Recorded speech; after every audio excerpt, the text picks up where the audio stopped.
Hey everybody, Aaron Blaise here. Welcome to my animation desk.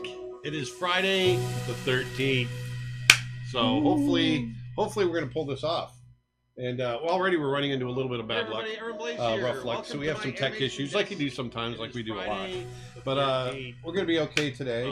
But I thought it'd be fun. I've been getting a lot of response on some of the YouTube videos I've been doing lately, where I'm drawing on paper, doing animation on paper. Everyone thinks it's so retro. I just find that really funny.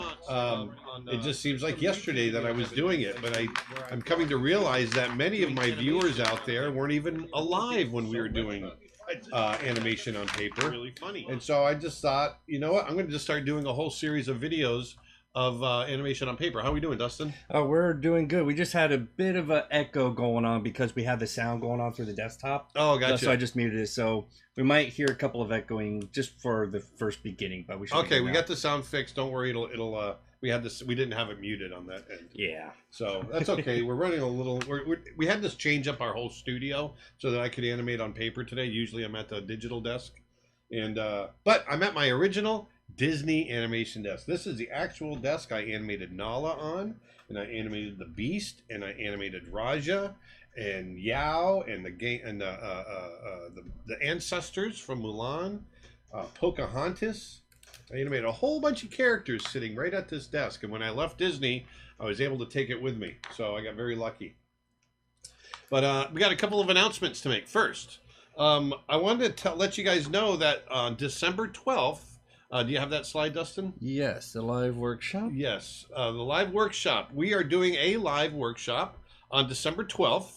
Just like we've done before. You know, we like to do stuff in person, but obviously because of Corona and everything else, we can't do that now. And we can open it up to a worldwide audience by doing these live events on the web events. And so coming up on December 12th, starting at 11 a.m. till 5 a.m. or 5 p.m. Are they 11 a.m. to 5 or 6 p.m.? They go to 6 p.m. There's 6 hours because with a little break in between. Yeah, 9 to 6. So just like a normal work day. Yeah, and we are doing a course on or a webinar on designing for animation, where I'm going to design a dog character, and then I'm actually going to animate. Okay, I've done character design courses before, and I've done animation courses before, but I've never put them together. So the first part of the class is going to be me talking about my design principles and what I think about when I'm designing, because I've got this little series that I'm going to be starting with. And yes, we're still working on Snow Bear. It's being worked on. But I had this other thing that I've been wanting to do for YouTube for a while with these little dog characters. And so I've got Miss Violet, which is the bulldog, and I've got Pogo, who is the three-legged dog, and their buddies. And I wanted to take you through the process of how I design them. And then we're going to sit down and we're going to do some paper animation. So I think that'll be really cool, and we'll actually shoot it. We'll have to figure out a way that we can do that live, Dustin. I'm not sure. Maybe we shoot it afterwards and you guys can see it. But anyway, that's going to be December 12th, and it's going to be a big course. And I think it makes a good holiday gift as well. If you have an artist in your family that is really into animation, design, and you're looking for something to get them for Christmas, then go over to creatureartteacher.com/live, and you can get them a nice little Christmas gift of hanging out with me for a day and learning animation and design. So I think that's going to be a lot of fun. We also have the digital painting sale that is about to happen. Yes, go ahead with that, Dustin. What do we have? We got the digital painting sale that's starting... where everything's only $15, is that right? Yeah, only $15. Digital painting in Photoshop, only $15. All right. So, and we're going to have a lot of sales between now and Black Friday, and then on through Christmas. We got a lot of great deals coming your way, just as a thank you for the year and getting us through COVID, and us wanting to give you guys a break as well because of COVID. So we want to do a lot more in there. Also, you guys know that we've been working on Tony Cipriano's traditional sculpting course. That's going to be going up for pre-sale later today, so you'll be able to get it for half price. It's a really great course, and it's traditional sculpting. As you know, Tony did our sculpting in ZBrush, digital sculpting in ZBrush, and we got that out a month or two ago. and it's done really well. And he was really chomping at the bit to get together with us and do a traditional course, which is where he got his start. And that's one of the reasons I love his digital sculpting so much, is because he has this traditional background. And so we did a figure model, a nude figure, and in traditional clay, and it's absolutely beautiful. So that's going to be going up for pre-sale later on today. Am I missing anything else? No. In fact, you nailed that last one, because Nick would actually messaged me saying, telling you to say that, but you already caught on. All my usual notes that I have are broken down right now, so I've got to fly off the cuff. But today I wanted to, technical difficulties. I want to just do some traditional animation. And lately, what I've been doing is really simple stuff. I'm not going to be able to get a lot done today, but I really wanted to get into animation the way we did at Disney, with big, complex characters. And I just thought it would be fun for you to see how we flip and that sort of thing. I won't be able to shoot it at the end, but if you come back later, and we'll do some highlight posts later on, and we'll get some stuff shot. But I thought, because I directed Brother Bear, I love animating wildlife, and I love animating big animals. And I thought, just, this big hulking bear standing up and kind of flaring its chest and roaring, I thought would be kind of fun to draw today. And so that's what I'm going to draw. And we're just going to get into it. But before I do that, I want to remind you, I've got my trusty, dusty, busty son, Dustin, over here. Hey, everybody. And he's going to be answering questions. And because my usual message board from Nick is broken down, and he usually relates YouTube questions, Dustin's going to try to keep up. But if for some reason, if you're on YouTube and your question's not getting answered, jump over to Facebook, and we can answer them there. But the first thing that I'm just going to dive in now, because I'm done talking. Go for it. First thing I want to do now is I want to get into the pose. I want to get to the big dramatic pose that we're gonna go into. Oh, and by the way, what I'm drawing with, this is just a graphite or holder. You squeeze it and it opens up, and I've got solid graphite here, and it's 4B. I like 4B. 6B tends to be a little too soft for me.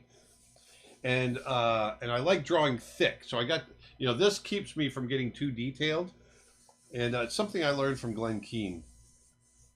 So what I want to do is I want to get this perspective going like this, coming down like this, and what I might do is draw it a couple of different ways. And I'm just going to experiment. I want to find that pose. And then I'll draw and redraw, and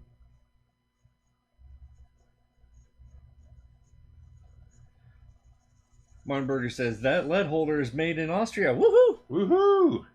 It is. Ecologic, Cretacolor, Austria. Good day, mate. Let's put another shrimp a la barbie.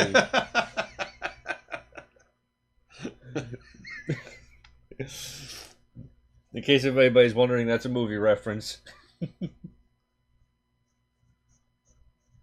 So I'm going to have him just kind of screaming right here. And I want to get...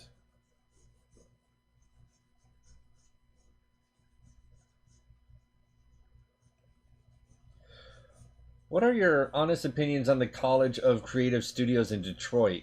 I'm a freshman in animation, so I'm curious what your thoughts are. I know nothing of the colleges in Detroit.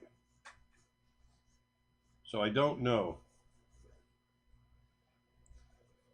And I believe he was asking the same. I think it was the same person I was asking this question earlier. For someone who's new into the art college for animation, what sort of tips do you have? Well, drawing. If you want to do 2D animation, obviously you want to draw a lot. I'm trying to find a position of the arms. I don't want it to be twinning, so I'm just searching right now. What I'm going to do is I'm going to put another piece on here.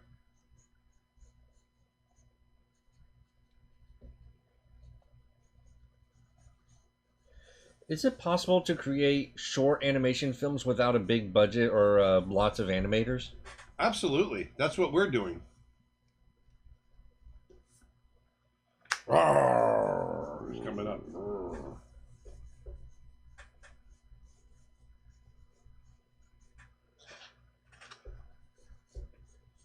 probably bring this arm down here because once again I don't want that twinning.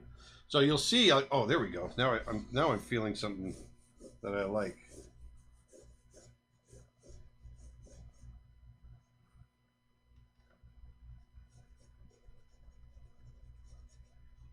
Hi, Dustin. Can you ask your dad to explain the peg bear, and light box for Peg my bar. nephew Freddie? Peg bar. What? Peg bar. Peg bar. Yep. Yeah. He wants to be an animator and is obsessed with Disney. Would be an inspiring moment for him. Okay, so here we go. So the peg bar. Where's my other peg bar? What did I do with it? Want them to see what it looks like. One that I had up here. Oh well. There's a peg bar that goes along here, and we have one up here as well. The peg bar is there to hold the paper. Okay, it's there to hold that paper down. And so that I can stack paper over paper over paper, and it'll stay registered. And registered means it won't flicker all over the place. Okay, because you don't want your paper to flicker. Oh, here it is. Where is it? Oh, right here. So here's the peg bar. This is the peg bar, and you can see it's got the pegs right here, and it slides in and locks into place. I can tighten it right here with this knob. And that's where you put the paper on top of that. Your paper is pre-punched, meaning it's got holes in it. I want that. And you put your paper over the top of that.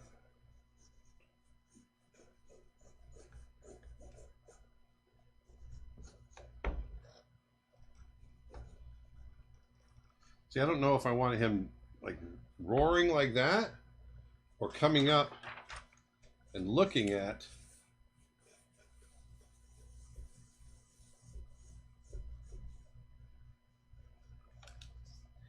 Can you use every paper on the animation desk? How are the holes put into the paper, or do you have to buy it? Well, the paper I buy pre-punched, so it gets punched in the factory.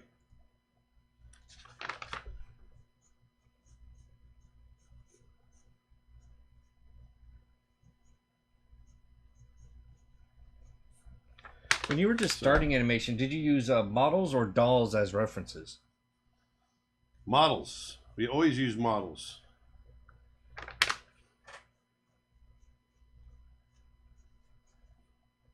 Do you do critiques?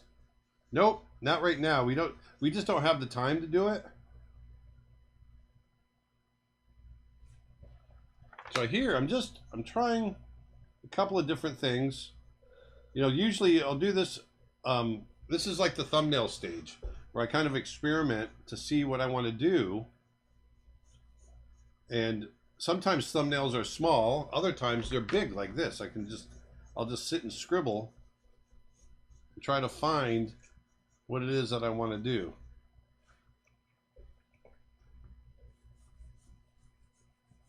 How did you keep yourself healthy so you can keep drawing? I don't. How did you back then? I did a lot of exercise back then. Lots and lots of exercise. I was in the gym a lot. Is the class for any age range? Yes.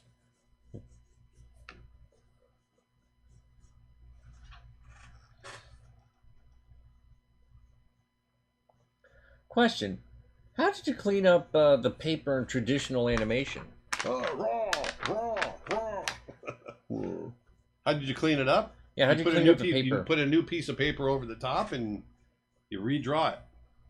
So, like, I was a rough animator, so this is, I would draw like this. I would draw a little bit more cleanly than this. These are my really roughs when I would first start out drawing something. And then I'd go in and tie it down.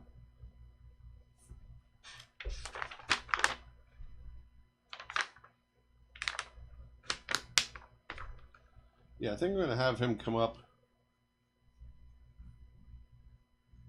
like this.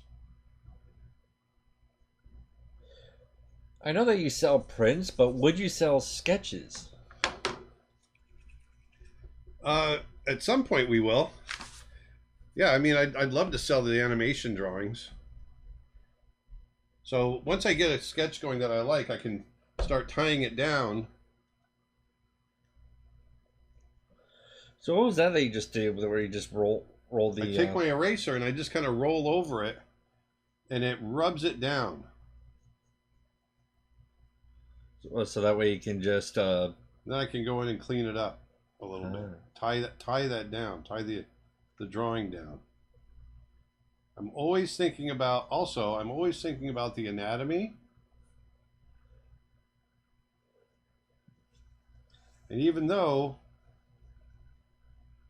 this pencil, this graphite, is really good at just staying, not allowing me to do detail, I can find edges with it and get detail with it when I need to. Like this.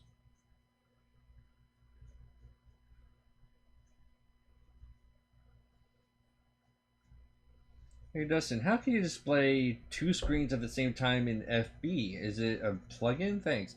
I do not know about Facebook. If you're asking on how I'm going back and forth between different comments, I'm actually using Dad's computer and my laptop. No, I think he's talking about the fact that I'm a screen in screen. I think. Oh, that. Yeah, that's a different software. It's called OBS. It stands for Open Broadcast Software, and we just created the scenes using using different camera angles, and we just placed them in this way. Am I blocking the camera at all? No. So here I want to really push this. Bring him up. As you can see, we'll scribble out shots like this. Part of me still wants to go back to that. What do you think, Dustin? I'm sorry, I've been focusing on the comments. What do you think? Do you like that better? I know it's a scribble, but I can tie it down. Do you like that better or this better to come up to? Part of me wants to push this even more, to push the perspective. What about something in between those two? Well,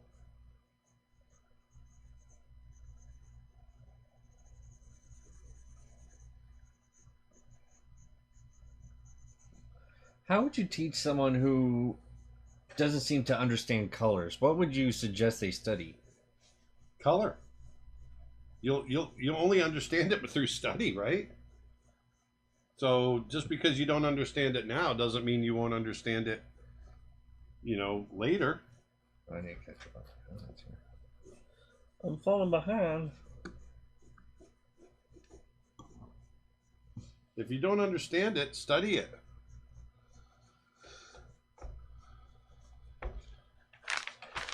This particular animation you're doing right now, is this straight ahead? Yeah. Well, no, not really, because I'm finding a pose and I'm going to animate into the pose. And I'm just kind of free-forming it. How do you lip sync in traditional animation? I can't find any videos on it. Well, it's because not many people are doing it, I guess. But let me show you.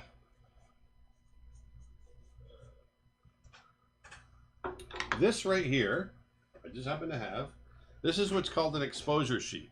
Can you go to just the over the shoulder? Oh, over the shoulder. This one right here. So this is called an exposure sheet. And I was just explaining this today. Oh no, that's okay. Can they see this? I'm just getting the focus on it. Oh, okay. There we go. Okay. So this is called an exposure sheet. Every line that you see going across represents a frame of film. This is what we used to use when we were at Disney. And so when we would get a shot, our exposure sheet would have the beginning and the end of the shot marked on it. And then we would know how long that shot was going to be. Everything was measured in footage. So it's 16 frames every feet. So every foot and a half is 1 second, because that's 24 frames, and so we knew the math that way. So every time I go this far, that's 1 second, and that far, that's 1 second, and this far, there's another second. Okay, so each sheet is about 3 seconds long. Once again, every column going across is a frame of film. So the dialogue was always recorded first, okay? And then it would go into editorial, where they had every shot lined up and they knew where all the cuts were. So then they would know where the dialogue fell on every shot. And so we would have what are called dialogue readers. And so they would know, like in here, I wrote down hello coming through here. And so they would know that on frame 14, there's the H. And then on frame 18, there's the E for hello. Frame 22, it's the L. And so on and so forth through here. And so I would hear that, and then I would draw on that frame the right mouth shape to make that sound. And that's how we got dialogue and lip sync. Completely different than the way we do it now with just the sound wave.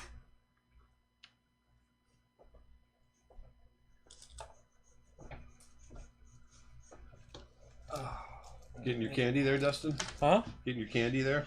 Yeah, just a few minutes.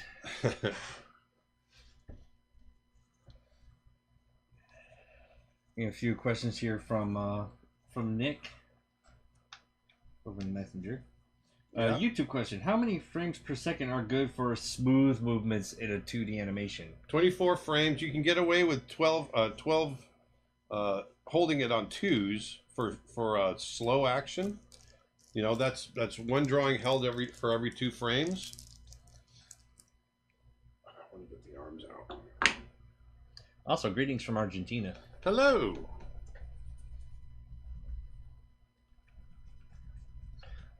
Are you still answering that question? Yeah, 24 frames. Huh? 24. So 24. To get really nice smooth animation, I like to do ones, and that's 1 frame for every that's 1 drawing for every frame, and that's 24 frames per second.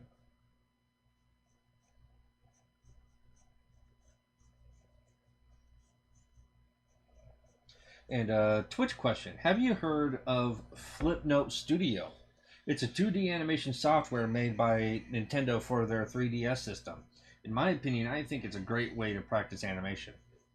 I've never heard of it. No.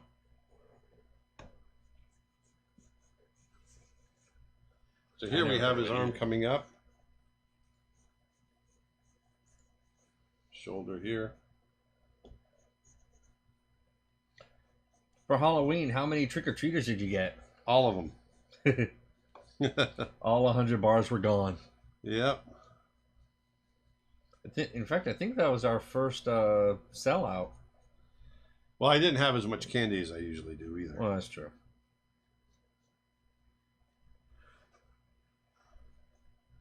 So here I'm trying to foreshorten everything. I almost said foreshadow. How many factories still make the animation paper? Is there still a market for it? Yes, I get this paper at Cartoon Supplies in Burbank, California. I just ordered 2,000 sheets.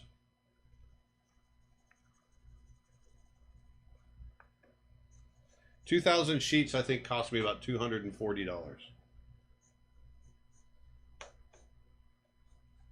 What advice would you tell people who are just about to start trying traditional animation? You know what? Just get in there and dive in. Just do it.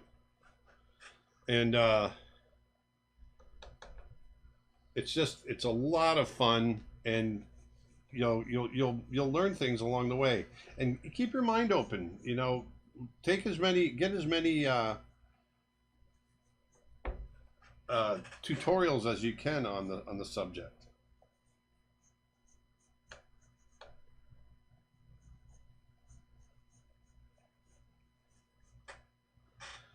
There we go.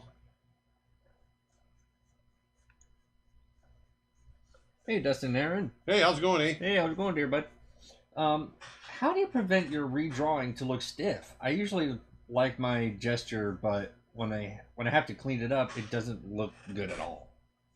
Well, I try to keep life in it like I'm doing here. And it's really about keeping the life of the line, I think, is a big part of it. How's that showing up? Showing up good. Bar! Bar! You know, show you over here. Just checking. Here you go. Oh yeah, there we go. You can see them now. So you can see it's fun to draw with these big. Oh, and one thing I like to use, especially when I'm doing these big keys like this, is tissue. Right now I don't have a tissue paper, but I do have. I've got a paper towel. And Glenn used to do this a lot. He would really get into his keys and just create these beautiful pieces of art. But one great thing you can do with these is just get in and soften these tones.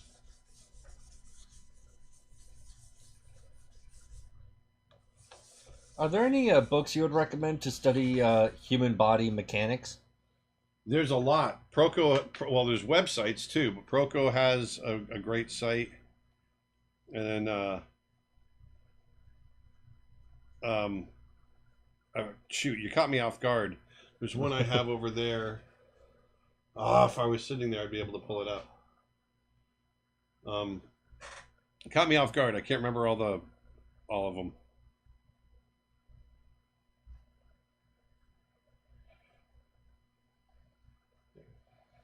But the best teacher is just observation, right? Mm-hmm. Absolutely. So once I smooth that out, once I smudge that, I can go in with my eraser and clean up edges, and you get these really nice soft transitions in the tone. I used to do that with my keys. It just made them look nice. It was more out of vanity than anything else, because there's no real reason to do that. But it made for a nice drawing afterwards. And that's what we were always shooting for. Wanted to ask real quick, what pencil do you use for animation? Like, what is the one that you're using now, for example? It's just a piece of graphite, 4B graphite in a holder. You're blocking the image, by the way. All right. There you go. What is that black thing under your paper? This is the disc. This is the animation disc. I can turn it. You know, it keeps the paper registered in place. So you've got a backlight. And I've got a backlight. That's right. So if I turn on the backlight, you can see I've got a light there. I don't really use the backlight. Some people do, but I don't. I want to see the animation, and I don't want to depend on the light itself.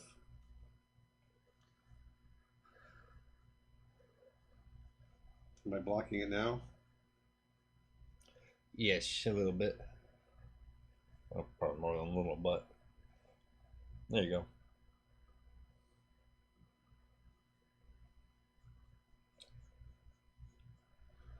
There.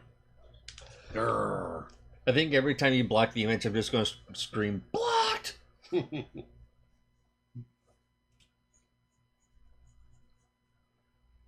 What are common mistakes for a beginning animator? Getting caught up in mechanics and forgetting the acting.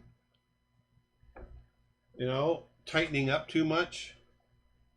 You know, this is tight because this is, you know, I'm trying to find the nice juicy keys. You'll see once we get going on here, I'll actually loosen up quite a bit.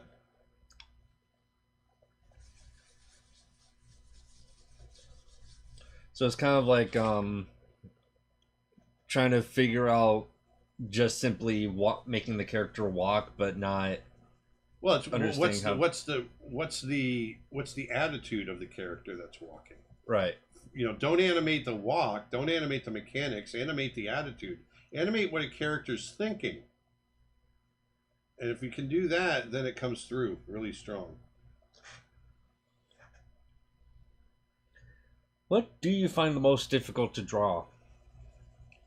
Most difficult or most challenging to draw? I've always found humans to be very challenging.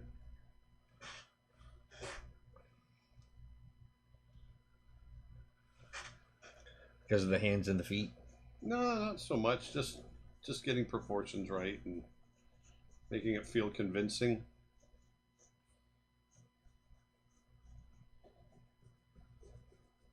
Do you sharpen that graphite, and if you do, how? I don't.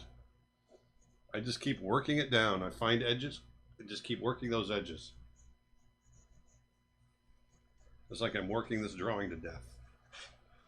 There. Maybe we'll sell this drawing. Maybe someone wants to buy this drawing. Put it up and we'll... There we go. So now, let's get rid of this one underneath.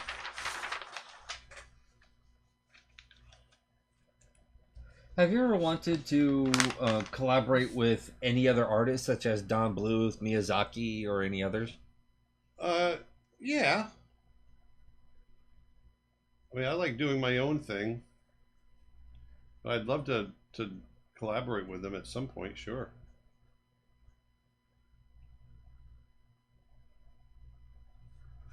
There we go. Twitch question from Nick. Is there a reason to have the paper position with the holes on the bottom rather than the top? For me, that's the way I've learned. You know, there is top peg animation and you flip like this. That feels really awkward for me.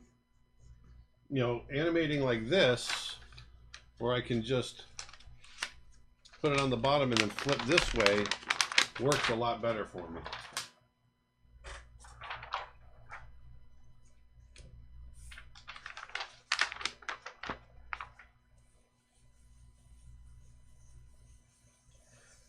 YouTube question. Can you tell which animator animated a shot of Disney animation just by looking at it to the different animator styles very much?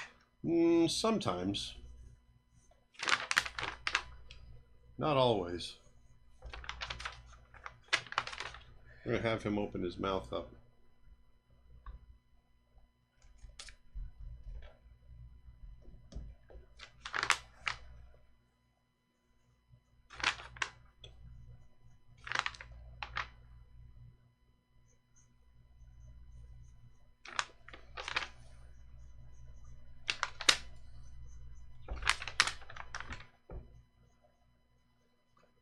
Where do I get a light table or light surface to animate on paper with? I'd love to try traditional animation on paper as well. Once again, go to Cartoon Supplies.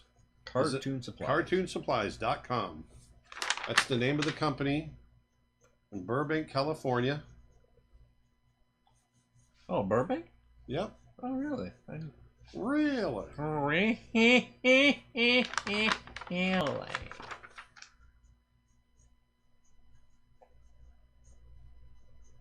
So here you can see, rawr, rawr, rawr, he's opening his mouth. Eric Goldberg once said that Glenn Keane sculpts his drawings. Can you explain that? He really does. He thinks about the sculptural quality, and that's what I've always strived to do. Striven? I've always, you know, Glenn was my mentor, and so, and he always tried to instill that in me, and tried to try to sculpt your drawings. And so it's thinking, well, first of all, it's thinking about your drawings in 3D, which you should do anyway, in 3 dimensions. And then just think about those planes. What are the planes that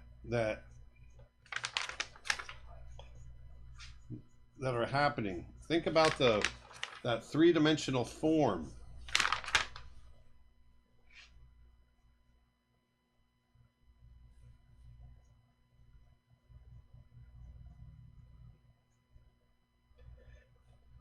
What did you keep in mind when directing a movie? Story. Story is number one. Always think about story. That's the number one thing you want to think about when you're directing.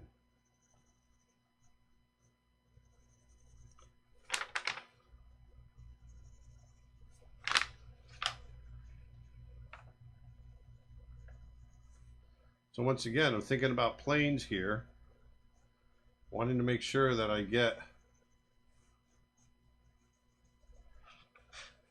the right planes. I'm thinking about the skull underneath as well. Question. Hi, Mr. Blaise. I have a question. Okay. The first drawing you did, is it going to be the extreme pose? Yes. If yes, then why did you start from the extreme pose? Is it just like that, or?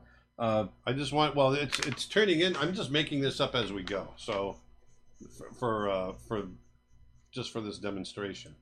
So I wasn't sure if this was going to be a pose that we go into or come out of.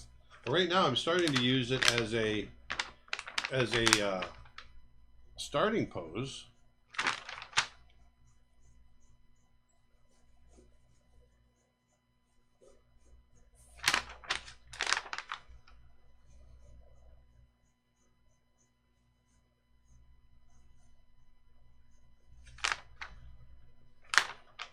Here, I'm bringing his arms in.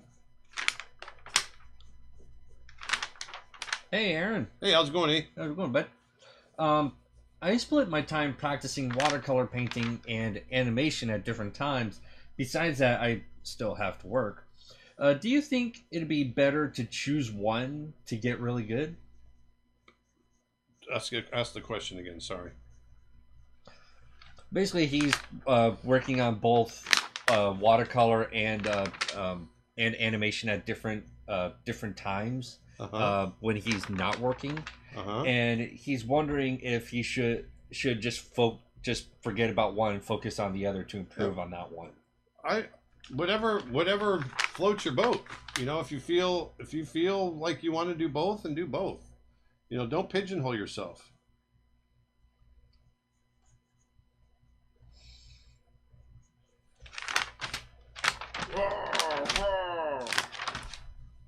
So I keep it loose. I'm trying to get a nice strong pose.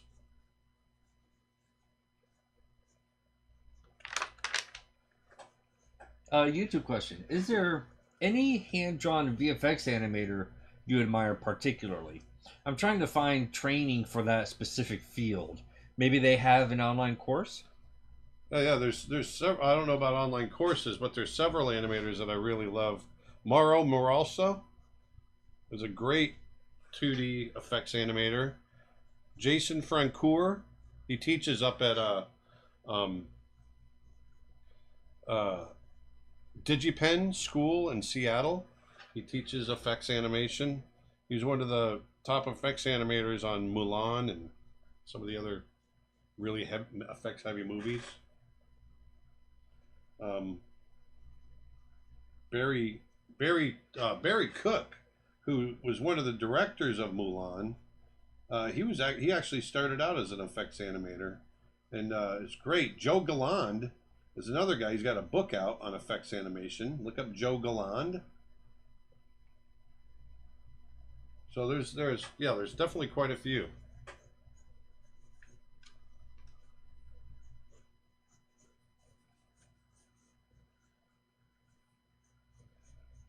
Hi, Aaron. Hey. How many thumbnails do you usually do for preparation? There's as many as it takes. There's no particular number, right? No. As many as it takes. What was my personal answer to that question? What design did you put the most thumbnails in? Well, it's a shot. Or shot. Yeah, it's not design. Thumbnails are figuring out your poses for your shot. Yeah. What would you say is the one that you put probably the most thumbnails in? I've done was for the shot in Beauty and the Beast where they get in the argument. Oh yeah. Yeah, I mean I came up with hundreds of thumbnails for that shot to try to figure out the choreography of how I was going to handle it.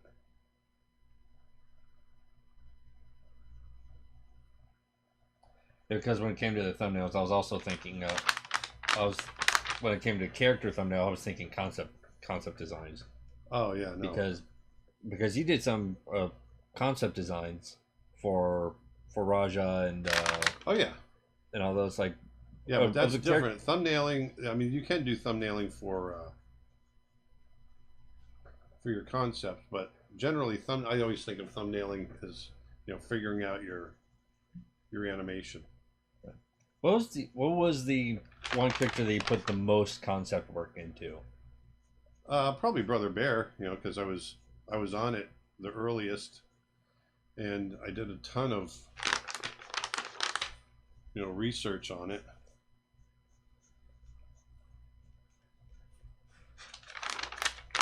There we go.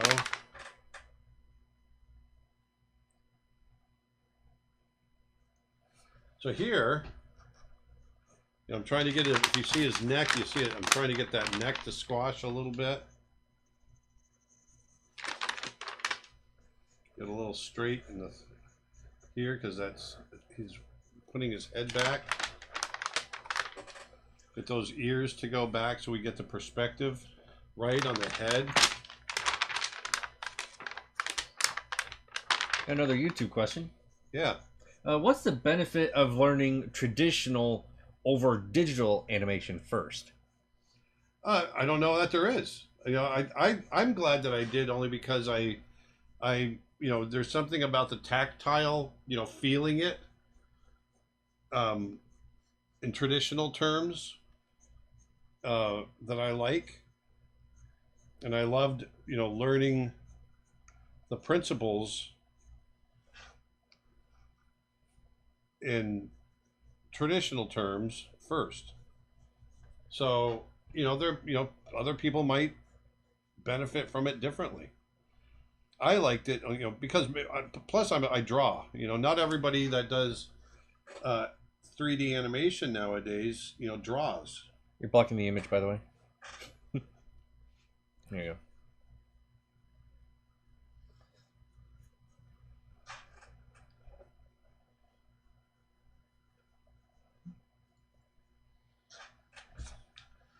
There we go. I got a Twitch question. What was it like learning from Glenn Keane?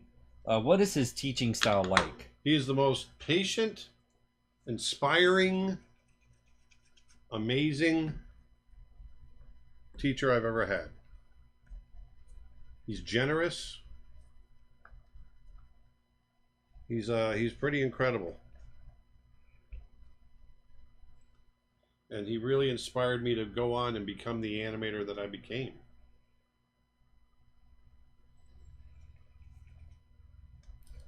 Whoop. No good. No bueno. No bueno. Who usually determines the shadow placement? The animator, cleanup, or effects? Also, Effects. The art director, really. The art director does? Yeah. In the layout department. Gotcha.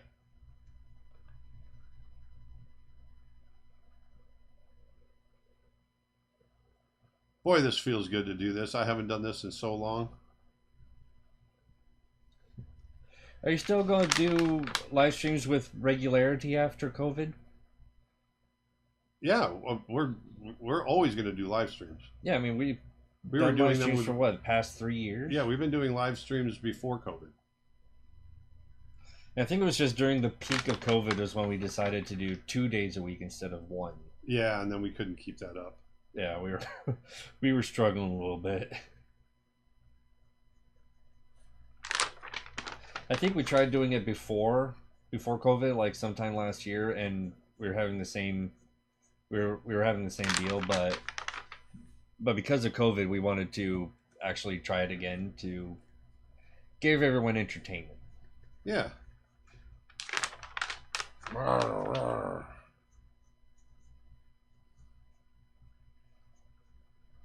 Grizzly bears have these big floppy lips.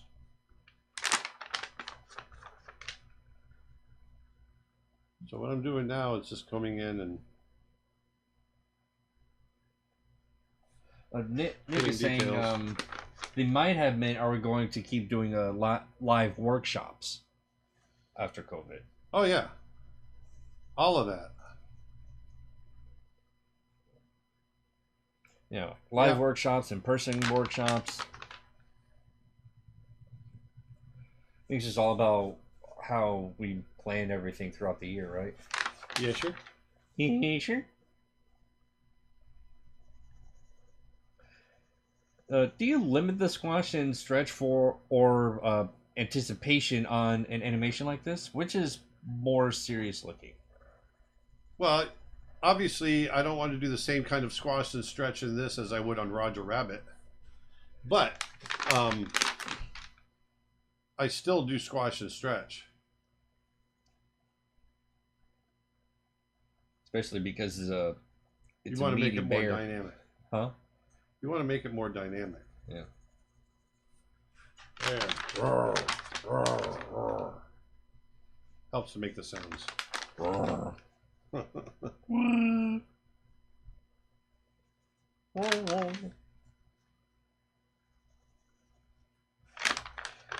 How on earth do you know how to determine the next keyframe position in this situation? I'm just feeling it. I really just try to put myself there and just feel it.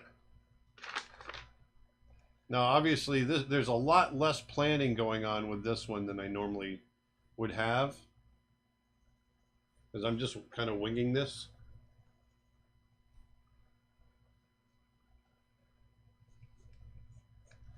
There. But I wanted you to really see how long we would take sometimes on some of our keys to get these drawings looking right. This is how long I would take. Now, once these keys are done, then I could go in and really start to draw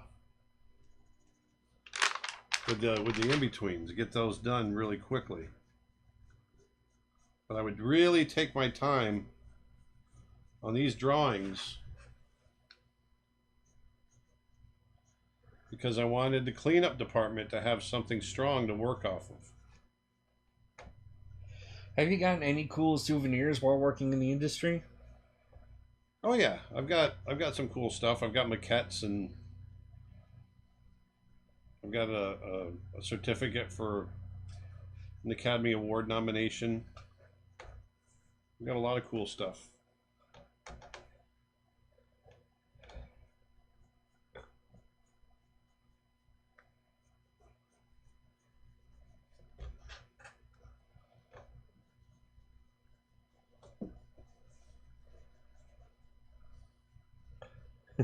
Or the desk is a cool souvenir. Yeah, the desk, exactly. The desk itself.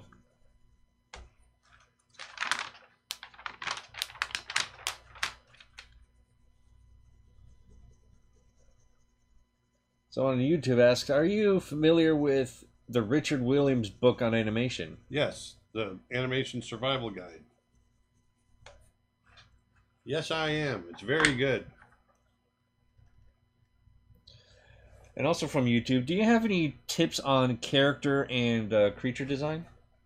Yes, matter of fact, I've got an entire course on character and creature design. If you go to creatureartteacher.com, Nick might even be able to put a link up there. I've got an entire course on it. I love this desk. Where can I find it? You can't. There are a few out there for sale. They don't make these anymore because they were made specifically for us at our studio. So these aren't made for the general public. But when the studio went under back in 2004, a lot of these were kind of auctioned off, and so there's a few of them every once in a while you can find. There's not even like a factory that keeps building anything similar to this at all? Not really, no. These desks were very, very expensive when they came out. Wow. I wonder if there's even like just simple instructional blueprints on how to. There are. On how to. There are. How you can build one of these your own on your own. I don't know. You have to find them, but they're out there.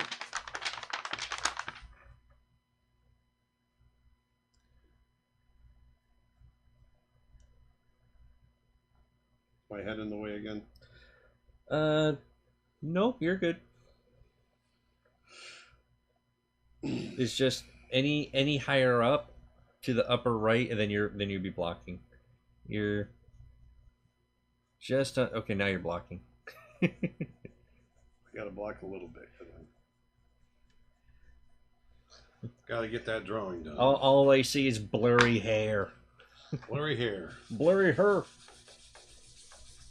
What did you think of Over the Moon? Loved it. Loved it. Yeah, I love the movie, but And I love that my mentor directed it. Yeah, that's still crazy.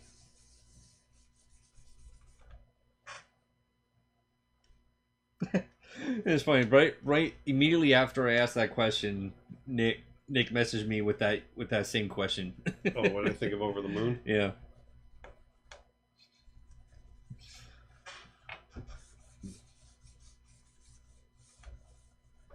There we go. Oh, this is fun, man. Twitch question: have you guys ever thought about making an audio pad to sell for animators to practice lip syncing with? Dustin's voices are so good. Thank you. I tried my best. No, I've never thought of that. That's actually kind of a cool idea. Actually, that's a cool idea just for a course. Because I've talked about dialogue, but never really specialized in it. Might be fun to do a course just specifically on animating dialogue and my approach. Because I do have a very specific approach to how I do dialogue. You can probably do both TV Paint and 2D animation to really show how the exposure sheet works. That'd be fun. Oh my! Oh my! Yeah, lately with my video game friends, I've been doing the classic Obi-Wan Kenobi from the Star Wars: A New Hope. Hello there. Come here, my little friend. Don't be afraid. There, how's that read? Is that reading pretty good? Oh yeah. Beauty. Beauty. Beauty. Beauty. It's good. Sorry. What would you Google to look up designs on that desk style? What would you Google to look up designs on that desk style? Disney. What was the name of the designer? It's a specific designer. I'm drawing a blank on the designer desk. I'm the designer right now.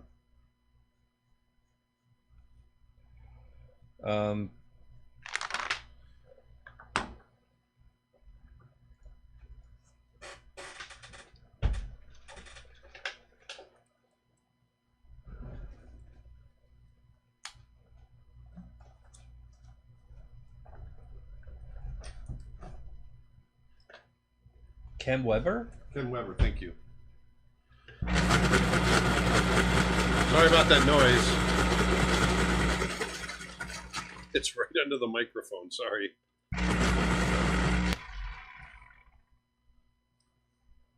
So now I can come in if I want to tighten up some of these details. I can come in with an ebony pencil.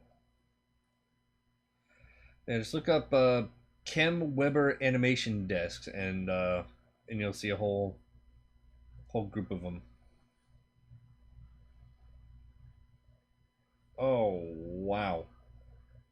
In fact, one of his desks is on Heritage Auctions.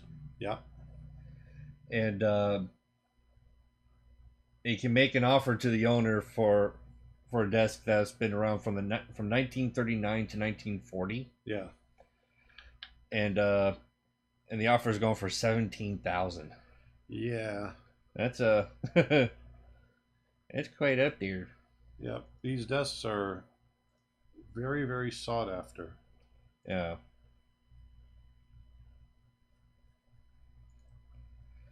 It's not exactly the one that you used. Let me see if I can find. No, these were especially made for the studio in Florida. This design. There it is. I see one here. Yeah.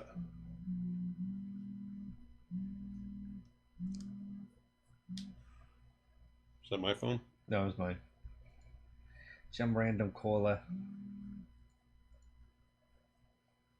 So sometimes I like to just mix the pencils together,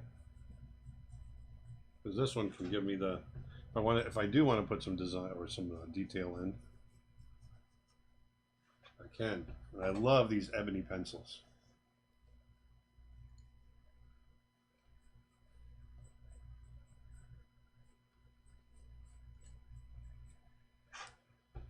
There we go. There we go.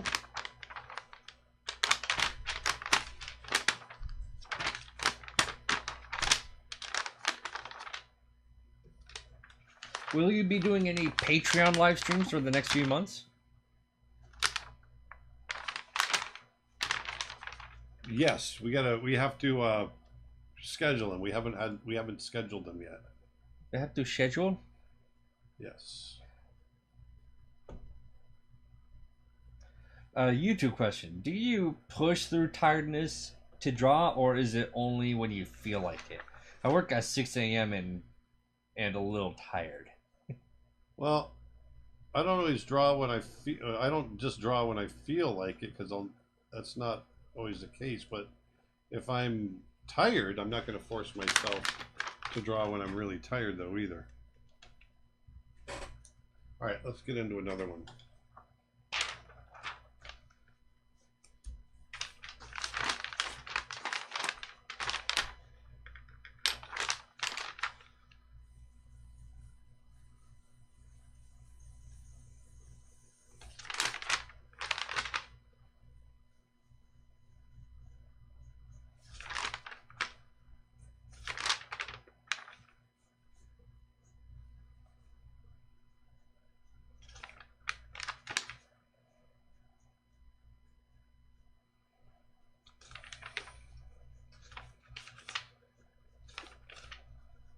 Ever thought of doing a quote unquote how to animate humans course?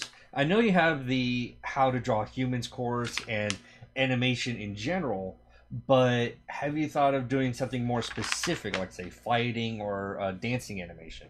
That's a great idea. No, I haven't, but I'll take that under consideration for sure.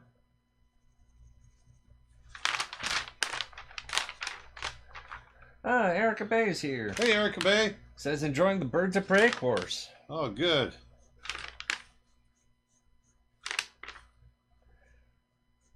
Oh, that was definitely a challenging challenging one to work on, but Certainly very was. worth it.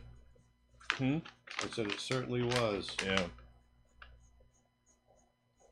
So here I'm going to have him start to come forward. He's also kind of rearing his head to the side a little bit.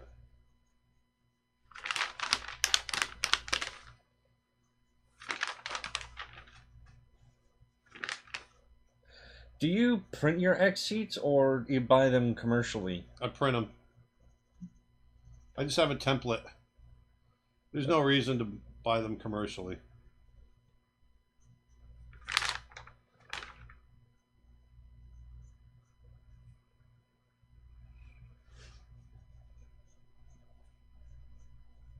I'm trying to get those cheekbones in there. Aaron, why do you say Jim Jackson is the 12th man to walk on the moon? Is it an inside joke? He's just so incredible.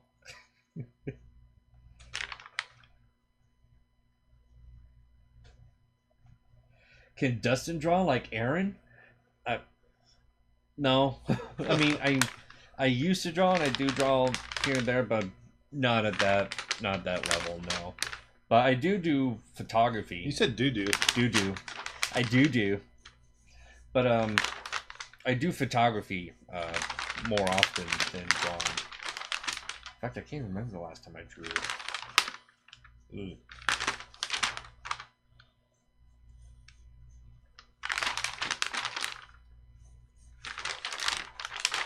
Another YouTube question. Overall, what was your favorite movie to animate? Lion King. And Beauty and the Beast and Brother Bear.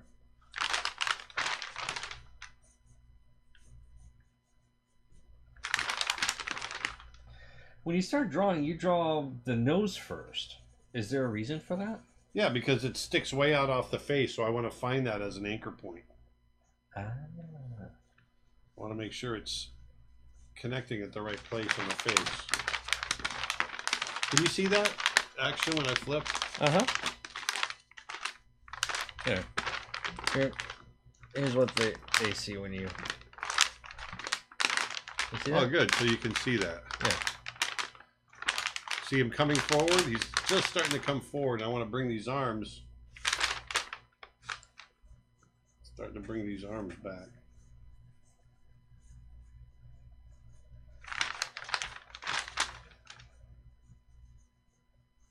Have you ever met or worked with Don Bluth?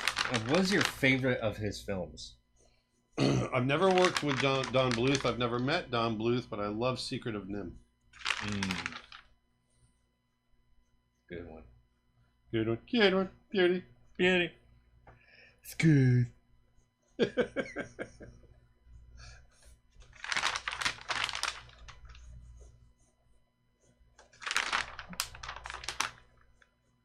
What's your favorite art of book?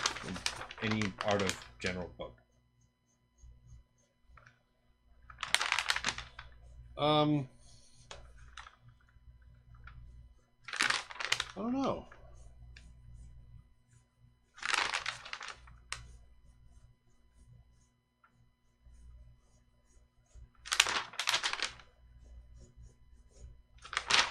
Sorry, I'm thinking. So I'm having a hard time Quiet, I'm thinking. See, I've got to start bringing these shoulders. As he comes forward, I got to bring the shoulders up over.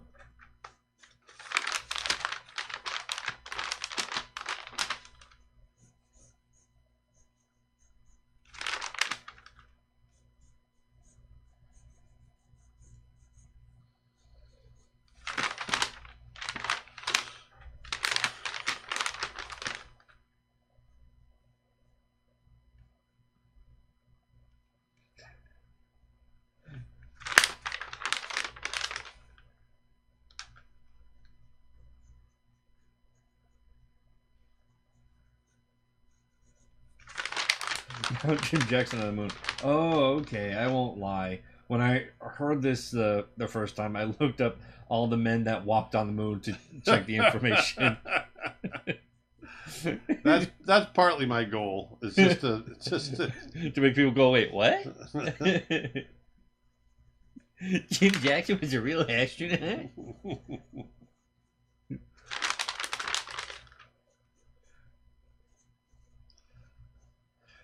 We've got, Jim Jackson and I are very good friends. Jim's an amazing animator at Blue Sky. We've known each other for 30 years. And matter of fact, he and I have been friends since Dustin was 2 weeks old. First time Jim and I met, you were 2 weeks old, Dustin. Oh, that's crazy. Yeah. And whenever I would go out and do an interview, we did a lot of interviews out in the park, you know, radio. Back in the old days, we did a lot of radio interviews. And they'd say, you know, questions like, you know, what's it like working at Disney? And I'd say, well, you know, we have a really great time, but there's, you know, there's just, you know, I love being surrounded by just incredible artists and just, you know, people with household names, like, you know, everybody knows, like Jim Jackson, for instance. They just look at me with a blank stare, and so I just would get into this habit of mentioning Jim Jackson in every single interview. It was just our inside joke. So ever since then, it all started with that one interview. Yeah. I'm sure everyone's like, "Who's Jim Jackson?" And you're just like, "Who's Jim Jackson?" Come on, you know who Jim Jackson is. Don't act like you don't know.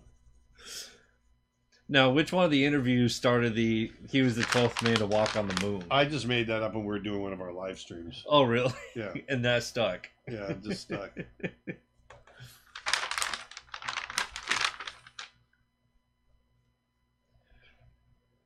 And he answered the your favorite art book question, or you were. Yeah, I don't really have a favorite art book.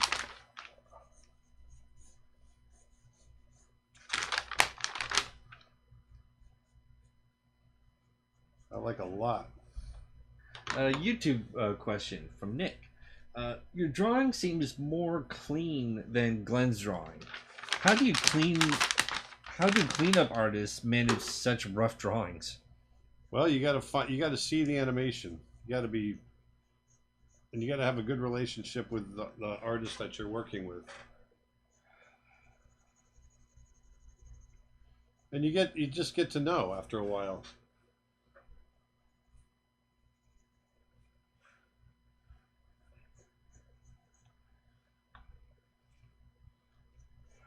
What is the average frame rate for when this animates? 24. 24 frames per second. 24.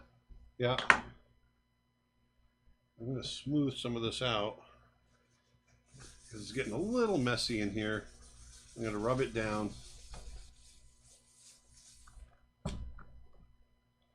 Does the bear have a name?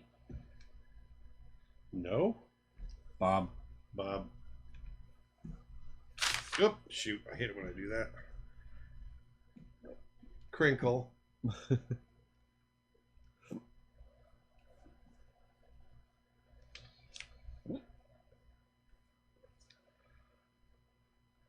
you can see sometimes when doing big drawings like this, big dramatic drawings, you don't get a lot of drawings done right off the bat.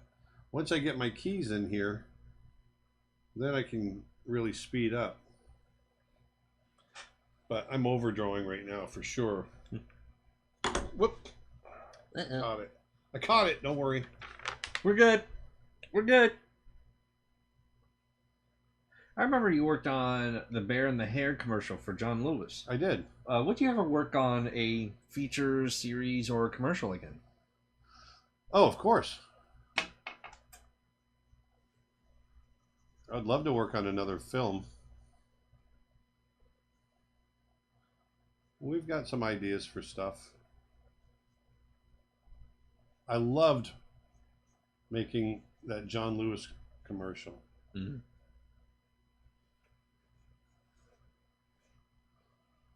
I really enjoyed working with those directors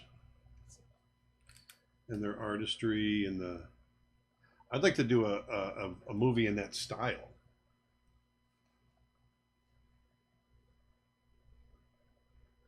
Do you get recognized out in the street, mobbed by fans? No.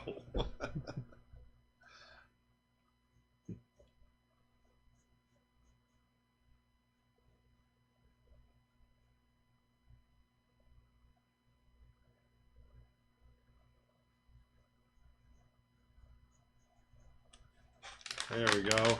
Roar, roar. Roar, roar. So you got to make the sound. Roar, roar. Sound like a Harley. Roar, roar.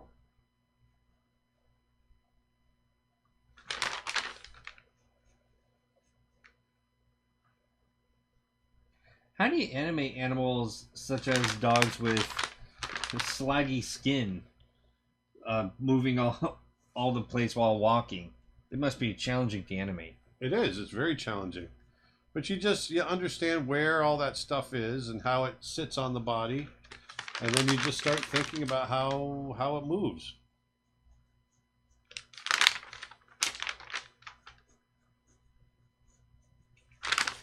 Rune Benneke, who's an amazing animator. His name is Rune Benneke. He's from Denmark. Or is he from Holland? I think he's from Holland. I think he's from Netherlands. He was in charge of animating the mother bear on the glacier and brother bear, who was a realistic bear when it was animated. And he studied that bear, the bear movements and everything so much. And when you watch that animation, you can see the fat jiggling and everything. It just felt so much like a real bear, and he did all of it out of his head. He just blew my mind. He's such an amazing animator. Very inspiring. Did you enjoy animating on Aladdin? Oh, yeah. I animated Rajah. That was my first character that I was able to design and have as my own. Oh yeah. Oh yeah, sure. Oh yeah, sure.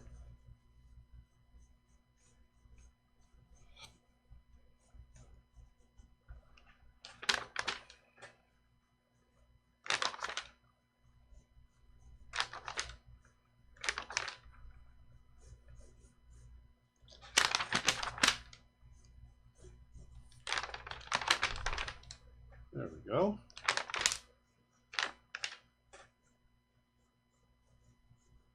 My head in the way. Yes. Dang it! Dang it!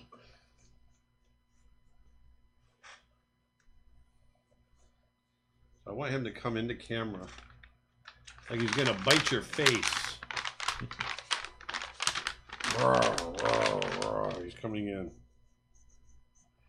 Are you making new classes or courses? Oh yes, we're going crazy. Oh yeah. Yep.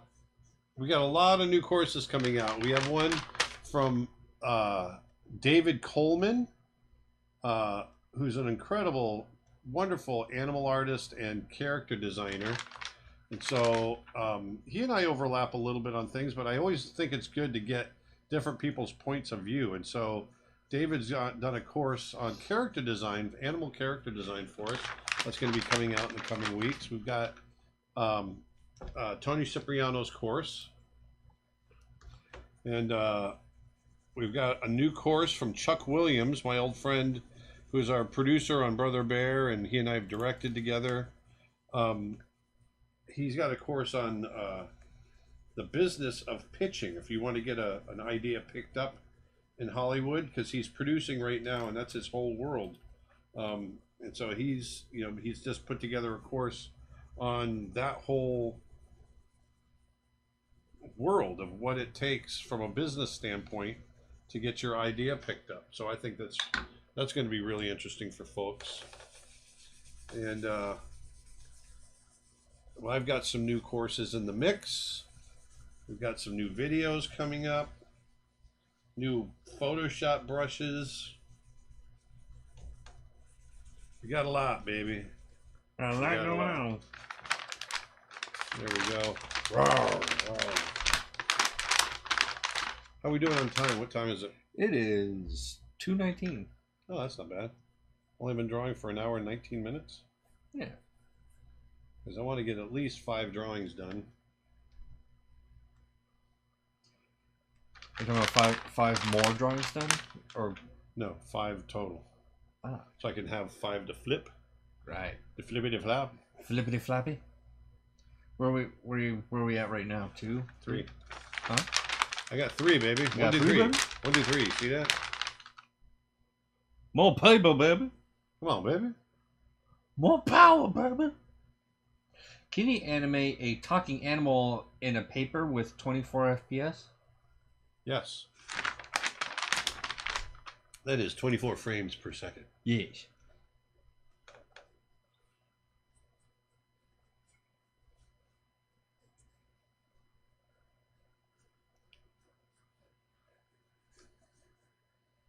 See, the combination of that big fat graphite with this ebony pencil is just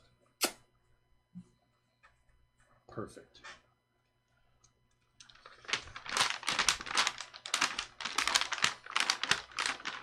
Rawr.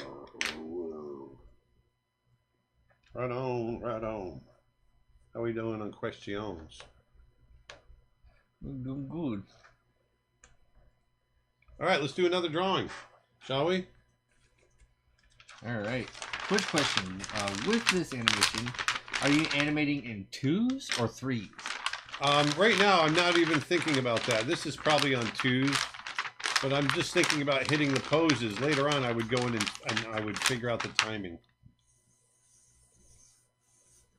This is my own question. How long did it take you to figure out and understand how to use your hand properly to flip the paper? Like that technique you're currently using. It took a few weeks, for sure. Now, was it someone else that taught you, or did you self teach that? They taught us. And then they taught us the way to do it, and then you just had to do it.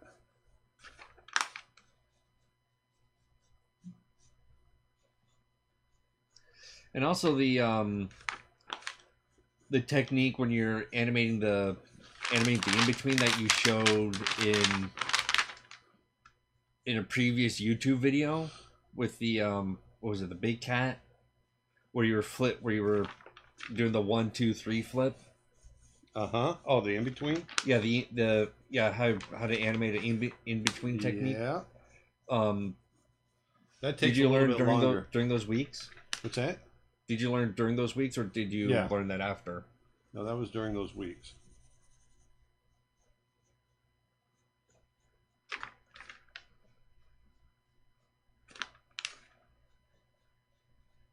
What is the cloth that you've been using to clean up the drawings a little bit?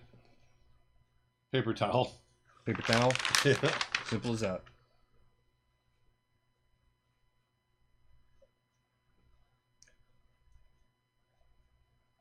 Is there a particular brand of paper towels that you find most effective, or are they all the same? They're all the same. And actually, I usually like to use a Kleenex. Is it why Kleenex? Because it's softer. Softer. Huh?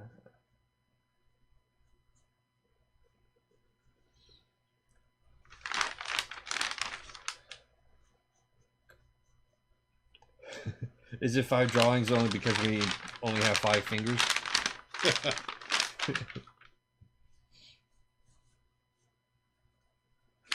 I'm sure this person is a latecomer. Hate to be that guy, but how's Snow Bear coming? Well, there was a reason. There was a reason.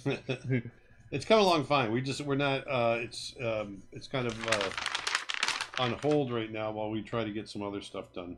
But we actually plan on. It won't be done this Christmas, but we plan on getting back to it pretty soon. So here you can see I'm having him come forward. That's why I had that thought in my head. So is it out yet? No, but it's driving me nuts too.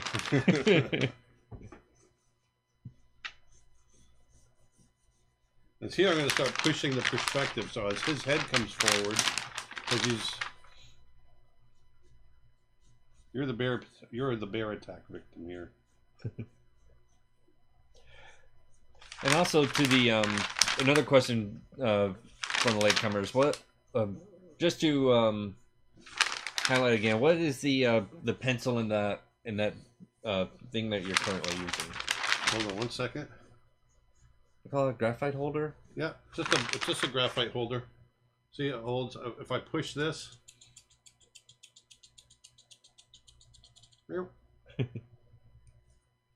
and what type of graphite is that? This is 4B. 4B. 4B.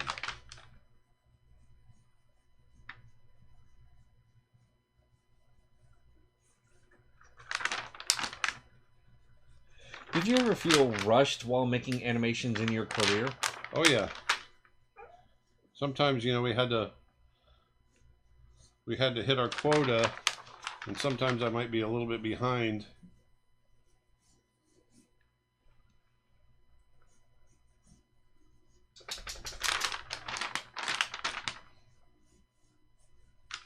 So yes. There, see him coming forward? Rawr, rawr. Let me see how it looks. Let's see if you can feel it coming forward. Yeah, see there? Rawr. Rawr. See, I love doing drawings that are more involved. Okay, that's good. Want to make sure everyone can see the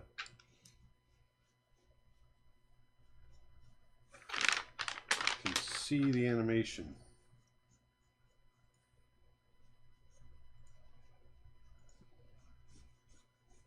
I'll probably put these up for sale on the website. You can buy the whole set. Twitch question. Do you have any tips for animating a character moving closer to the viewer? Make them bigger as they get closer.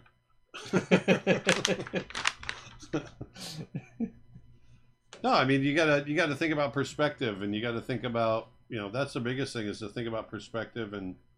And one of the things people tend to do when they're animating something moving towards camera is they make them grow too fast. You got to be really careful about that. Yeah, wouldn't you guys even like reenact the scenes and like with basic costumes on camera, just to get the basic idea of the movements in and out of camera? Yeah, I mean sometimes we would. There's a scene where I had where the beast spins and says it's forbidden. Yeah. I spit on myself. Says it's forbidden when she turns and yells at Belle. And I animated that, and he swung his cape, and then it cuts to this wide shot, and he pulls his cape again, pulls it back around. They turn around and start walking, and I was having trouble getting the folds of the cape to look convincing, and so I got Jim Jackson, and I had him put a cape on. I think he keeps several capes in his closet, and so he did it for me, and I videotaped it, and then I used those stills as my reference. Did you guys have like a designated like props room for stuff like that? No. You guys just held your own props? Yeah, or the studio, for whatever movie we were working on, they would get what we needed.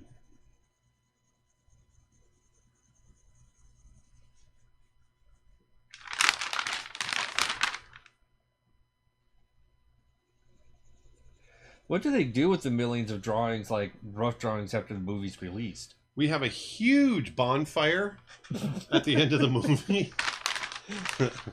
Seriously? No. I was gonna say, like, oh god.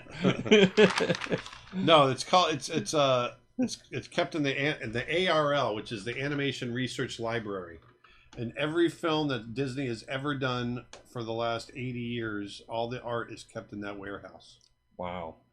Must be a big warehouse. It's big, and it's all temperature controlled, and it's very, very highly guarded. And but I used to go in there, when I was making Brother Bear, I wanted to get some reference from Bambi, and it was really cool because I was able to go in and just go to the Bambi drawers and pull open the drawers and pull out the animation and the background paintings and wow, everything else.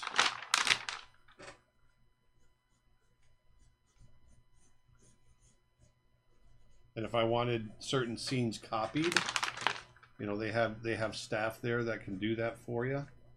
If you wanted to use it as reference for the film that you might be working on.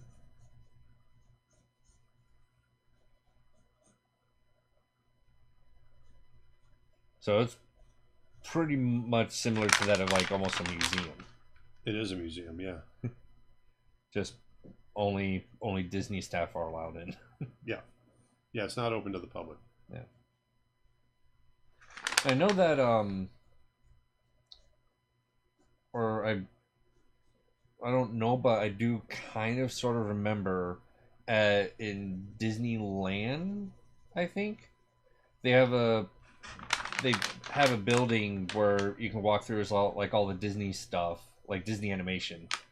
And in fact, they had your Beast, my Beast drawings, your Beast drawings up there. Yep. So they just got copies of that from the warehouse and just exactly post them up there. Gotcha. Yep.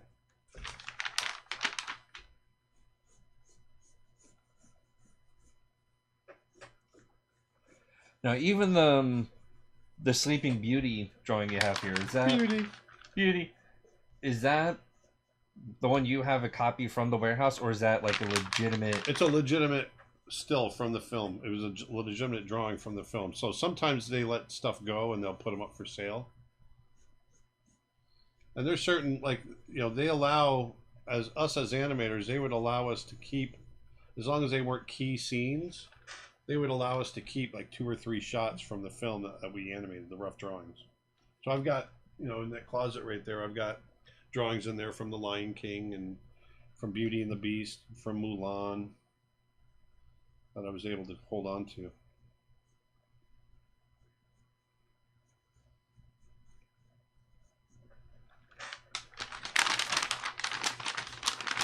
I was curious as how certain cells and sketches get out of the vault and reach the public. Yeah. For example, I have one cell from Fox and the Hound, Yeah. and one from Jungle Book. Yeah. Back in the day, this is back in the mid 70s.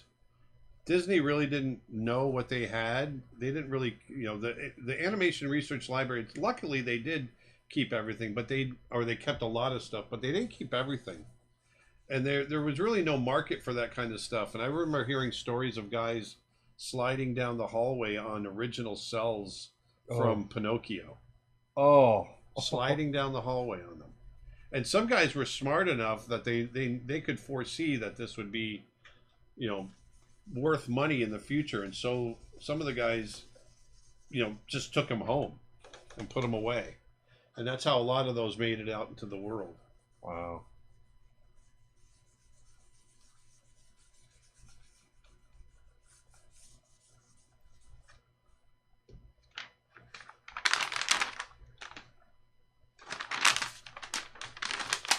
What are the limitations of learning by copying other artists?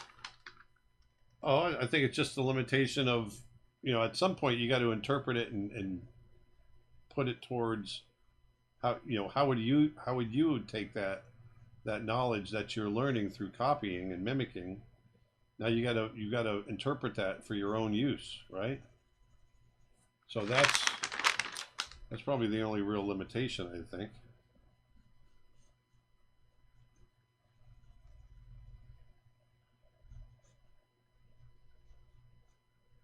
Could you ever show us the stills you have in a live stream? Yeah, I've done it before. I've pulled them out before. I've got to go through, and I've got other ones put away in storage as well that I got to pull out. Nick is convinced that we need to do a live stream where I'm just unpacking boxes because I've got stuff put away that I don't know is put away. We can just do like a surprise live stream and just see what's in there. It's the mystery unboxing. I'm terrible at keeping track of all my memorabilia, and I mean terrible. I have a lot of stuff that just got destroyed because I didn't take care of it.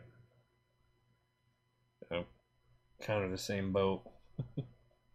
Do Disney still have value for traditional artists? Does someone with drawing skills like you, do you think they will get a job there today? Absolutely. You still have to design. You still have to. There's a lot of artists at Disney still. Yes, without a doubt. Matter of fact, when the movie that I was working on, The Legend of Tembo, after I'd left Disney, that movie I was working on, the studio went bankrupt, and so I had an opportunity to go back to Disney as a designer, but I decided in the long run I didn't want to because I had this idea for this new business that I wanted to start called Creature Art Teacher. Creature Art Teacher. Yes, and I wanted to see if we could make it work, and so that's when I did that. So they still have a need for the artists, eh? For the artists. Hey, Brittany. She says mystery unboxing would be awesome. Yeah. From like grabbing a random box from storage. Yeah. It's like, oh no, can't see that. Nope. Let's just put that one away over there, bud.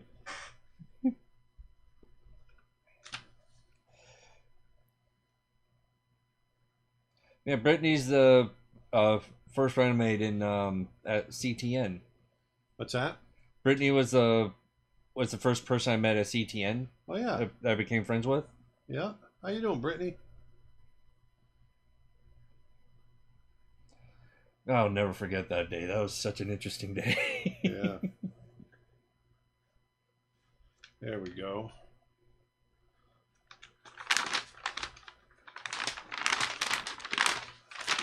And the other thing too is once you get rolling, that first drawing like this one, it takes a while to get it out of your system, and then once you get rolling, you get a rhythm going.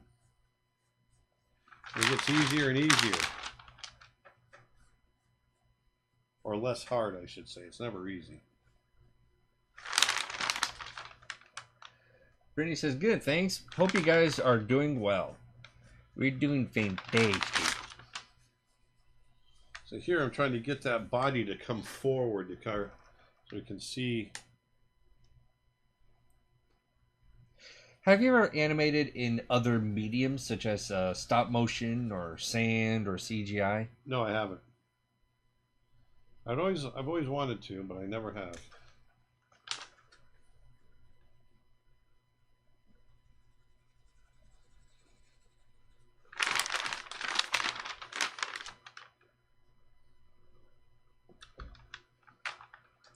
Hi, Aaron. I saw that you worked on Klaus. No, I didn't work on Klaus. But do you feel that traditional animation will be making a comeback in mainstream media? Yes. Or has CGI animation taken over forever? Nope, it hasn't taken over forever at all. No, I think we'll see a comeback of 2D animation for sure. Yeah, I think the 2D animation in mainstream media is just in hibernation.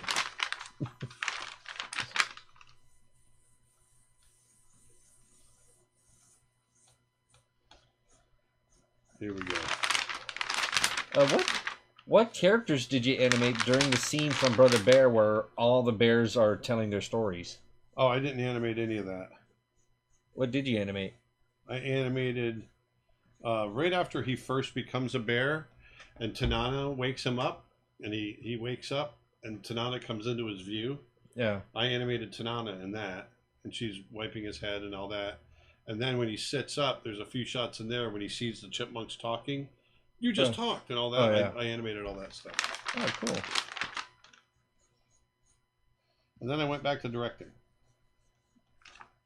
Now, when you were animating those, like, usually you would be...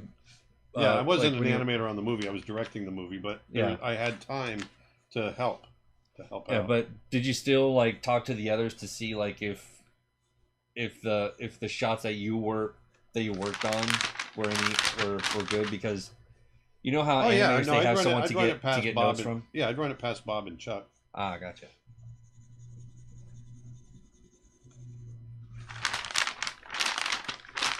So whenever you were animating, they turned into your supervisors. Yeah. We always consulted each other creatively. Yeah.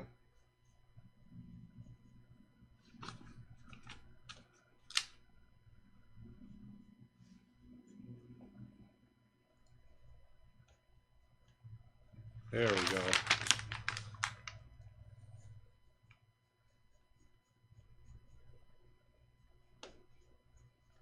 Coming in. Coming in for the kill. Hi, Mr. Blaise. Hey, how's it going? How's it going, eh? I have tried drawing digitally myself. However, my lines are not very neat when I draw in Photoshop or any other digital software program. Do you have any tips on how to keep my lines solid and fluid? Well, it might be the tablet that you're using. You know, I like to use a Cintiq, which I know they're a bit more pricey, but it really does help with my drawing when I'm drawing digitally. Nice and smooth. Yeah.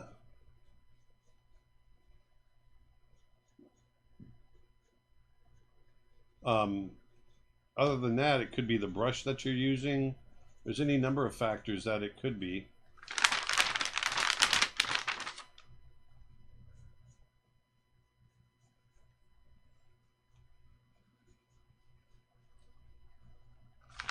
Hey, Aaron. Hey, what? Were you around when Disney switched their ink and print process to the digitized version? Yes. Okay, then. I was. I don't know what else to say. All right, then. Okay, then.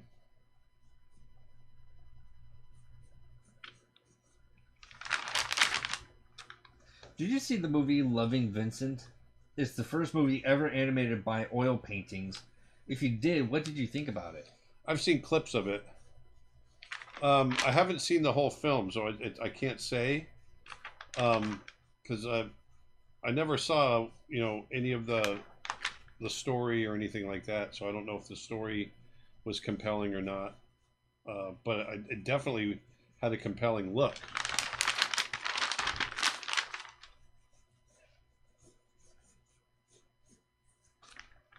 What's your favorite stop motion animated movie? Um, that's a good question. I think for me, the one I watched the most was Chicken Run. Yeah, The same creators of Wallace and Gromit. yeah. But there's one Nightmare movie is pretty good. Which one? Nightmare. Nightmare? Oh, Nightmare Before Christmas. Yeah, Yeah. that's another one I watched a lot. But what was the one that? What was it? Last year? 2 years ago? It was like Asian themed. It was the kid with the Yeah, that's the it's like two strings or some look, Kupo. someone will tell you right now. Oh, I'm sure somebody will. Who animated the mooses? They were hilarious. Kubo, that's it. Kubo. Thank you.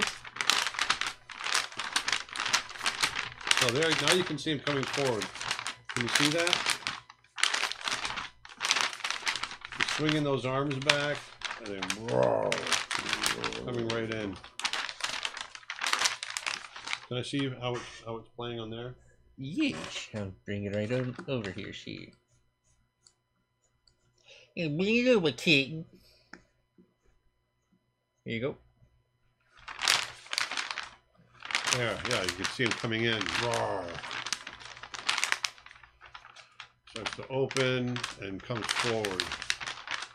You bring those arms back.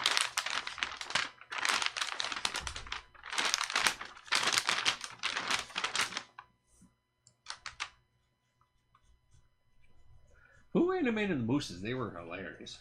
That was Bruce Johnson and Tony Stanley. Bruce Johnson and Tony Stanley? Yeah. Bruce Johnson animated Dave Thomas's character, and Tony Stanley animated Rick Moranis.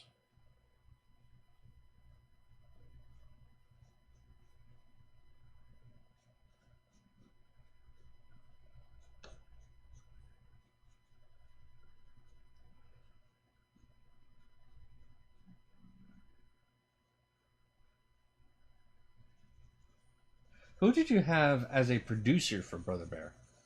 Chuck Williams, who's done several courses for us now. Chuck Williams is awesome. Chuck Williams and I have been friends for 31 years.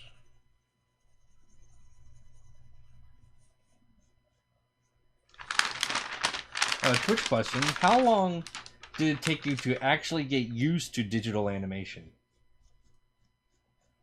Well, I've never done digital animation. I've directed it, but I've never actually done it. Well, the animation that you do.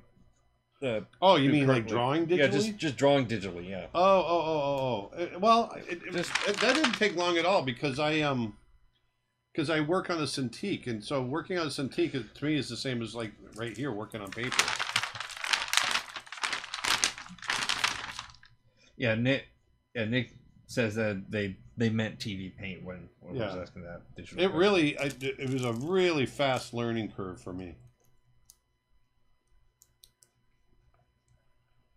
What Cintiq do you use? The biggest one. I've got a really great Cintiq. I really recommend it. I know it's, I'm always a big advocate of, if you can swing it, getting the best tool for your, this is what I do for a living. So I'm very much about getting the right tool. So I've got a Cintiq 32 Pro. Yep, 32-inch Cintiq Pro. And I believe it's a 6K resolution? 6 or is it 8? It's six-ish. 6-ish. Something like that.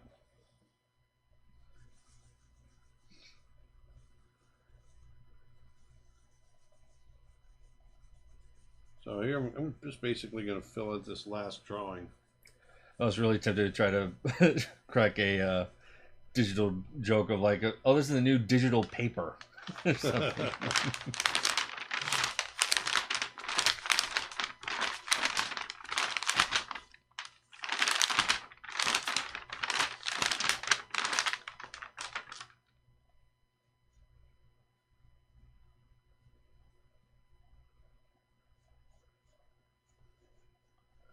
What do you do when you're what do you do with your drawings? I mean, you draw a lot, but do you, and you must have a ton of sketchbooks, but like what do you do with them? They just sit in the closet. That's pretty much. They just sit there. They just sit in their closet, going, "Hello, darkness, my old friend.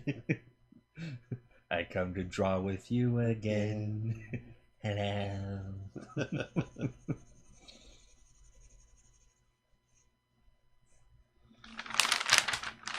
And my personal question to that: do you think you might ever sell those drawings in the future, or do you think my, you could just my hold on to them? sketchbooks? Yeah, your sketchbooks No. or anything of that sort? No, no, I'll never sell my sketchbooks.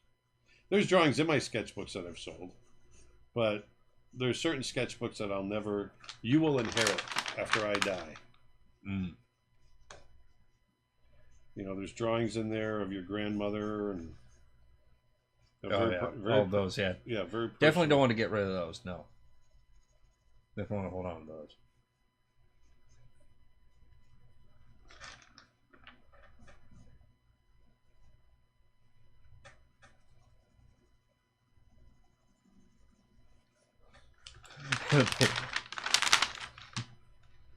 Oh yeah, the paper is 4K.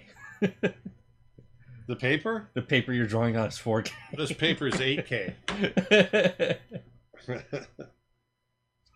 No, the paper is 32K. That's right. It's whatever K you can make it.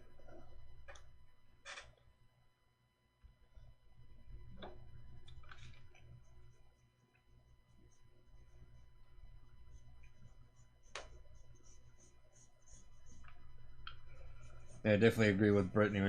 She said, "I love the sound of the paper, like that sound of the paper." Oh yeah. It must be really nostalgic with you, with that sound that you make with flipping that paper. It feels great. You know, I think every time I talk to Nick, I talk to him about some new hand-drawn video I want to do on paper, because the more I'm doing this, the more I'm just getting hooked on it. I want to go back. I didn't realize how much I've been telling people how much I don't miss it, how much I love TV paint, which I do. But I started doing these little handmade videos and sat down and started drawing, and man, really realized how much I've really missed hand-drawn animation on paper. But also the fact that not that many people do this. It's a very unique form of media right now. Well, as far as animators go, anybody my age or older, they still they still get it.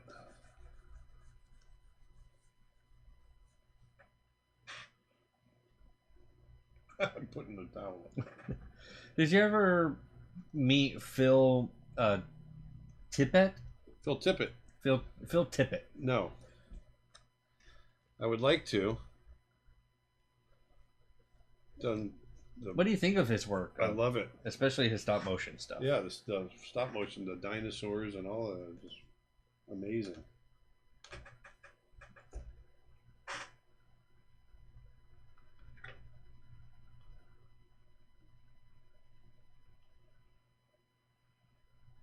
YouTube question. Hey, thanks for the stream. I've read in the art book of Mulan that you learned how to draw like Chen Yi. Can you tell us more about what you learned? Yeah, Chen Yi has he was the character designer for Mulan. And so Chen Yi had a very specific style that he drew in that was very flat. And so most of us that weren't used to drawing with flat graphic shapes like that had to kind of learn how to, we had to emulate his drawing style. And so it was great because we were learning this new style, and Chinese such a wonderful, giving human being. It was just a pleasure sitting there and drawing with him, and that's what we did. When you draw digitally, do you do the whole piece digital, or do you draw it on paper and trace over a scan? I do it all digital. Yeah, do it all digital. Yeah, you're either all in or none at all. Yeah. How did you get into animation in the first place? Desire. Desire. No, I don't know. I don't know the avenues anymore. I really don't. I mean, there's still studios and everything out there, but I don't. I've been out of it for so long.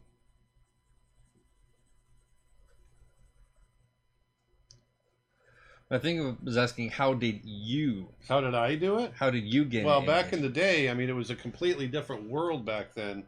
There was no Little Mermaid. There was no Lion King. There none of that had been made, and animation really wasn't that big of an industry. It was, a matter of fact, it was on the verge of shutting down, and but there had been, you know, I'd had some interest in it because I wanted to work for National Geographic, but that opportunity dried up, and so I was looking for a new opportunity, and so I was 19 years old, and I was in my second year in college, and I found out that Disney was coming to my school. I went to the Ringling College of Art and Design in Sarasota, Florida, and I was an illustration major. I wanted to be a painter, and so they were coming to the school, and I thought I would interview and maybe get this internship, and I'd become a background painter or something. And so they came and interviewed, and I put together a portfolio, and I got in. And so Nice. I went and I trained, and I trained under Glenn Keane. He was my mentor, and sitting with him, within 10 minutes, I realized that I wanted to be an animator the rest of my life. And I still kept up with painting and everything else, but you know, animation for me was where it's at.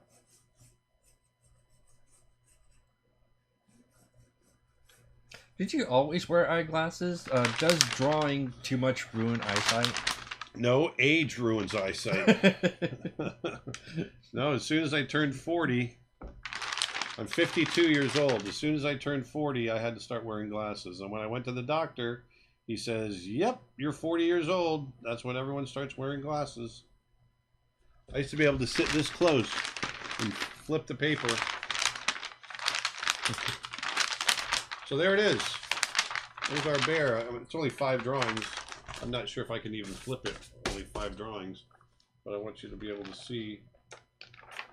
There's the full pose. Just a little lower.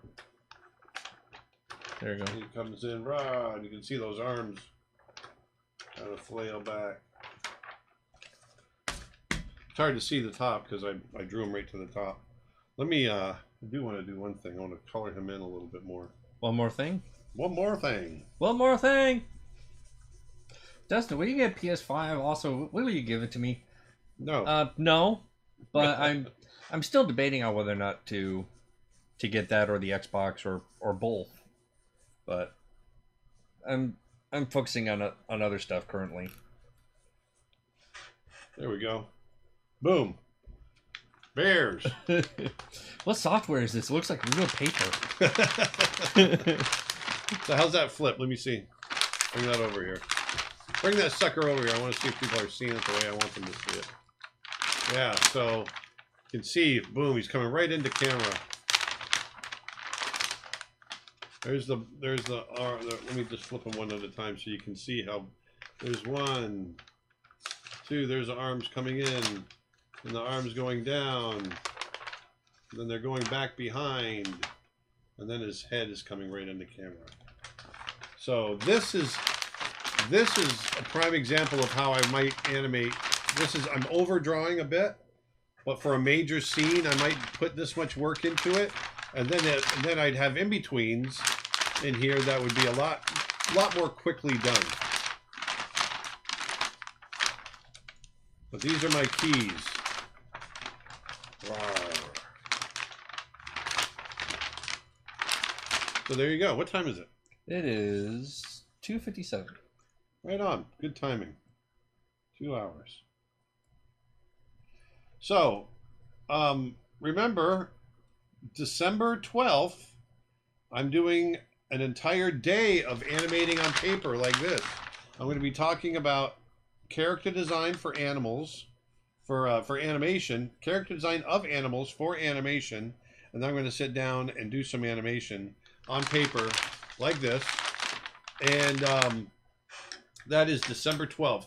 So mark your calendars. It's going to be a lot of fun. I think I'm looking forward to that. And also, Tony Cipriano, his brand new course on traditional sculpture, where he sculpts we do it all in real time, a human figure in clay. That's going to be up for pre-order today. We're really excited about that. And what else am I missing? I'm missing something else. The sale. What was that? The $15 sale on here it is. Digital painting in Photoshop. This is one that we've never really put this one way down on sale, and it's only $15. And this is my approach to digital painting in Photoshop. So it basically gives you everything I know. I just kind of barf out everything I know right onto the screen. And so it takes you through a whole bunch of different things. So I hope you guys enjoyed this. Man, I had fun doing this. Nick, we should put these up on the website. Nick, do the thing. It's only 5 drawings, but it's fun to flip them. Flippity, flippity, flappity, flip. Flippity, flippity. They make a nice little set, eh? Eh. Eh? Eh. Eh? Nice little set there, eh? Eh? Eh. So there we go. There's that one. We'll go one at a time, dude. Uno. Oops. Uno. And dos. I love the rhythms of their forearms. And he's coming in. Coming in. Ooh. And there. Pretty fun. So, and also, if you haven't, if you haven't been to my YouTube channel, go over to my YouTube channel and subscribe over there. Because, like I said, I've been putting out some new stuff on hand-drawn animation on paper. I just did a video. I just posted it right before we did our live stream on I went back to basics and showed you how to animate a flour sack. A flour sack animation it's one of the basic exercises we do when we learn animation, and it teaches you how to put character and emotion into something where you can't utilize expression and arms and things like that. And it's really trying to get you to think about entire gestures, the entire form, to convey emotion and attitude. And so using a flour sack, which is very kind of malleable, enables you to do that. And so I take you through the process of animating a flour sack on my latest YouTube video. So go check that out over at YouTube. Anyway, I'm done. You done? Yep, I'm done. I hope you guys enjoyed it. I had a really good time today. We'll do more of this in the future. And until then, have a great weekend. It's Friday the 13th, so be careful. I'm not superstitious, but be careful. And go out, put some beauty back into the world. Be kind to somebody. Put your shopping cart. Put your shopping cart away, and just make the world a better place if you can. So I will talk to you next week. Have a great week, you guys. Bye.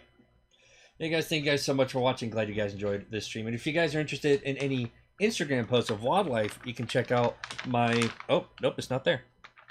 Nor is... Oh, you can at least see my photo packs on creatureartteacher.com. But be sure to check out Dustin_Blaise on Instagram. Again, Dustin_Blaise.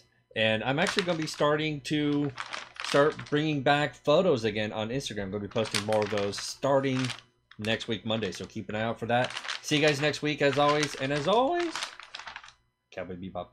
See ya.